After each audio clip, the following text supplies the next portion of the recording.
Hello and welcome back. And that's right, today I want to take this time kind of off the cuff to talk about a common question that's been appearing in the comments for the last 5 or 6 weeks, and that is, why, Robbie, are you still talking about Synology? A lot of you, let's be realistic, are absolutely pissed at this brand for the way they are approaching storage and, more precisely, hard drive verification on their new 2025 series of devices. So much so, in fact, that many of you have been taking to the comments and saying directly, and I would argue a few of you over email, saying, why do you continue talking about this brand? A lot of you have used terms like anti-consumer, hard drive locking, and let's face it, there are some arguments to be made for that. But in this video, I'm hoping to explain and hopefully be able to direct towards this video moving forward why I'm still going to talk about Synology here on the channel. I've actually got a myriad of reasons, and rather than fit them into other videos, I just thought today, just rabbiting you and I right now, because we've known each other a while at this point, I get the opportunity to talk to you about that. So let's go through them. Sorry, I'm just adding this ham-fisted disclaimer here at the beginning of the video because I realised halfway through the recording that I didn't say it. So real quick, number one, Synology's not paid for this video. They've never paid for any of the videos.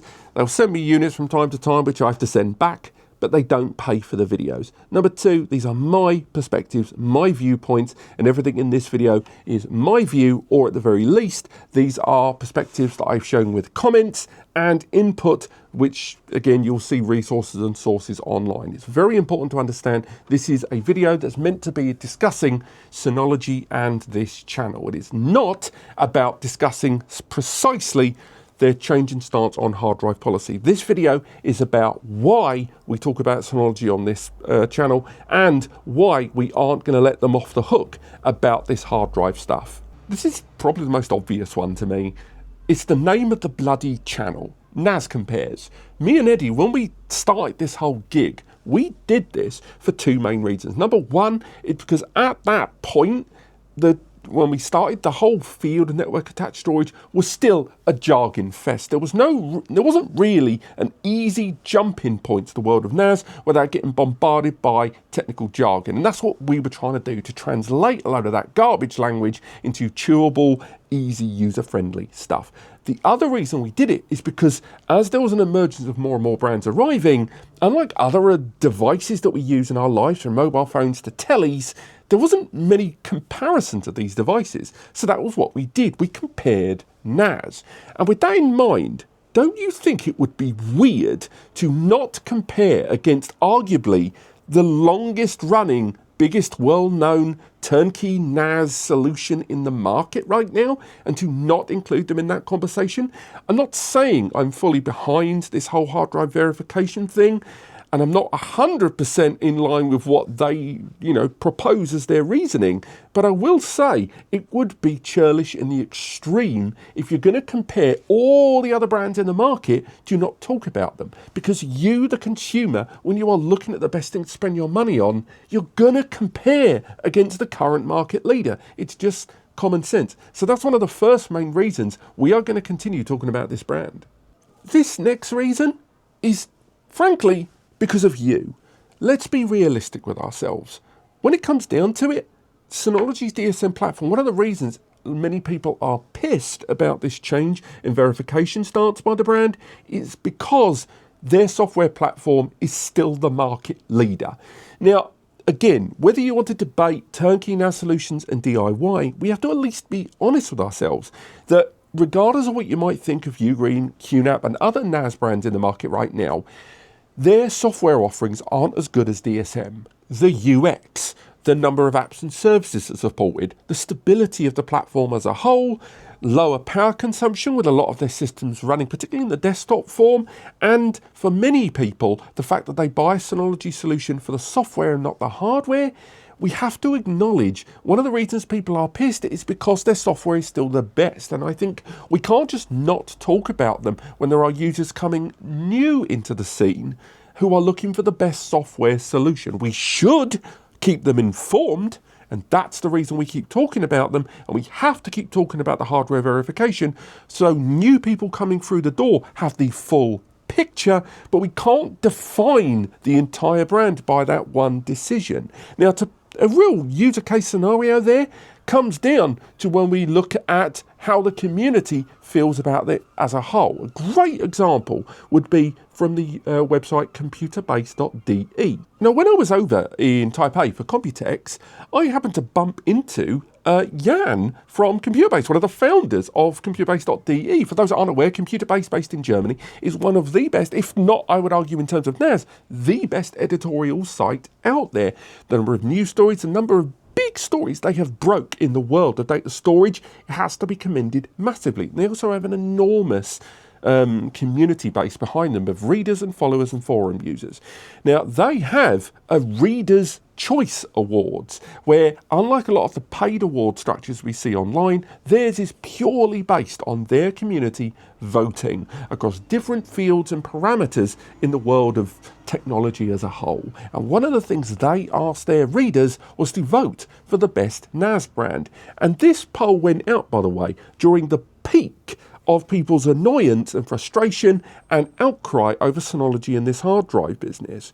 And despite all of that, they still successfully got 51.1% of the vote, miles ahead of QNAP and Ugreen that got about 20 to 19% respectively. Now, again, we have to examine the outcry of this hard drive stuff, and we have to, again, reframing it once again. This video is about why I'm going to continue talking about Synology, even if I'm not in love with this policy. Next up, and I'm pretty sure this is going to piss off some users, we have to acknowledge that the way I see the world is not going to be the same way you see the world. Now, why that's relevant is because although there are users out there that have decided, because of this hard drive verification stuff, again, for whatever the reason, it has made them decide, no, I'm not going to be buying a Synology ever again.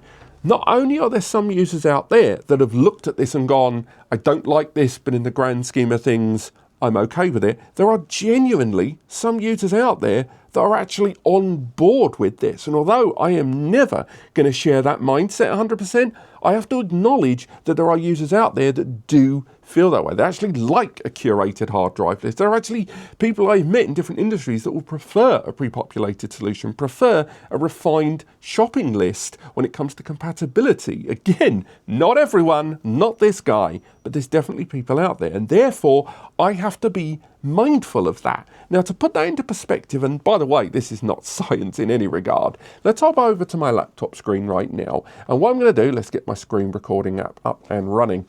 Right there, you can see on screen, these are piles and piles of Synology videos that I have worked on and published over the course of the last few weeks. You can see multiple copies of the same video because some of them go out early to early access via YouTube membership, and some of them go out to Ko-Fi and Patreon. So it looks like a lot more than it is because there's 3 copies of every video. It's just the way this can be done the most effectively because none of these platforms knit together. Don't even get me started. However, when we look at each of these videos, and this is using the backend, this is my own YouTube backend, this was published 16th of April, you can see there, this video I've had 16 dislikes and 1,199 likes. And this is specifically about this hard drive only. This is the first time I discussed it. And then we're going to go through these videos one by one. This is the next updated video, 1,300 likes versus 46 dislikes. There is 1,100 versus 44 on the 925 review. Then going to their HQ, 934 versus 28. 872 versus 11. Again, carrying on, 441 versus 32. That's a little closer, I would argue. 506 versus 16. And finally, 382 versus 24. Those are the most recent ones. I made sure not to include any comparisons between other brands. I wanted to focus on only Synology subjected videos there. Now, again, it would be very easy for me to say, look, more people like that, I should keep making Synology videos for content. But it's way more detailed than that. Number one, because YouTube has effectively nullified the use of the dislike button, actually a lot of users don't use the dislike button because they don't feel like it can do anything. Personally, myself along with a lot of other YouTubers believe the dislike button should actually show on screen because it allows real-time feedback. Nulling it in the way that they did really harmed its use. But nevertheless, people do still press that button. When I made other videos, particularly about QNAP during the height of the deadbolt issues, the dislike was insane, and in some cases dislike woefully outcounted like there. And that was after YouTube had actually killed off the most of the on-screen utility of the dislike button there. The point I'm making is that if you are angry, rightly or wrongly, about the hard drive stuff, and by wrongly that is carrying a lot of weight, by the way, if you are pissed about this, just take a beat and think that you are not the only one watching that video. In your POV, it's not a census of one. Your point of view doesn't necessarily reflect everyone's. That is not a defense of Synology and this policy, which, by the way, I think has been poorly messaged and far too restrictive for so many reasons. But nonetheless, take a beat and think other people do have their own point of view. And that extends, by the way, to not only the like-dislike, which is something we've agreed right now is very fallible, but we could go to views versus comments. When you look at my other videos, you see, and I'm looking at the stats here, I've got 4 videos I'm going to talk about there. The DS95 review, the initial first view, the first video I made on the hard drive locking, Synology's hard drive, an update on that. That was the video about 2 weeks later. And then finally, that Synology response video from over in Taipei. Those 4 videos had 36,000, 36,000, 37,000 and 19,000 views. That means they added up to 128,000 individual views on those videos.